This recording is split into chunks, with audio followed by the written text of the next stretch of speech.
இஞ்சி மஞ்சள் இதையெல்லாம் விட உடல் ஆரோக்கியத்துக்கு இயற்கையான ஒரு ஃபுட் இருக்கு.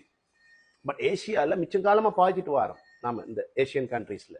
பட் அமெரிக்காவில் இப்போ ரீசெண்டாக தான் அது பெனிஃபிட்டை கண்டுபிடிச்சி அதுக்கு டேப்லெட் அடித்து அதால் அவங்க அடையிற பெனிஃபிட் இனி இல்லைன்னு இருக்குது. என்னென்ன பெனிஃபிட் தெரியுமா? ப்ரெஷரை குறைக்கிறதுக்கு பயன்படுத்துகிறாங்க, ஹார்ட்டை ஹெல்த்துக்கு பயன்படுத்துகிறாங்க, ஹார்ட்டை ஹெல்த்தியாக இருக்குது, ஈரல்ட ஹெல்த்திக்கு பயன்படுத்துகிறாங்க, பிரெயின்ட ஹெல்த்துக்கு பயன்படுத்துகிறாங்க, ஜாயிண்ட்டோட ஹெல்த்துக்கு பயன்படுத்துகிறாங்க. ஜாயிண்டோட ஹெல்த்தில் ஸ்பெஷலாக ஜாயிண்ட்டுக்கு பிளட் போகிறது கூட, அதோட கார்டிலேஜ் எல்லாம் அது சரி கட்டுதான்.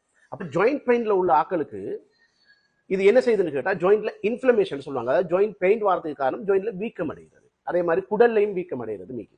அந்த ஜாயிண்ட் வீக்கத்தை இல்லாம ஆக்குதுன்னு சொல்லி ஒரு 10 to 15 நாள்ல இந்த இதுல டேப்லெட் ஃபார்ம்ல எடுத்தா, அதாவது அதிகமான அளவுல எடுக்காம டேப்லெட் ஃபார்ம்ல அதுக்குரிய நெரிசலான அளவுல அவங்க சரியான முறைப்படி அடிச்சு இப்போ அமெரிக்கன் அந்த அப் கண்ட்ரீஸ்ல இது ஃபேமஸா இயற்கையான மருந்துன்றால எல்லாரும் எடுக்கிறாங்க அந்த அளவுக்கு.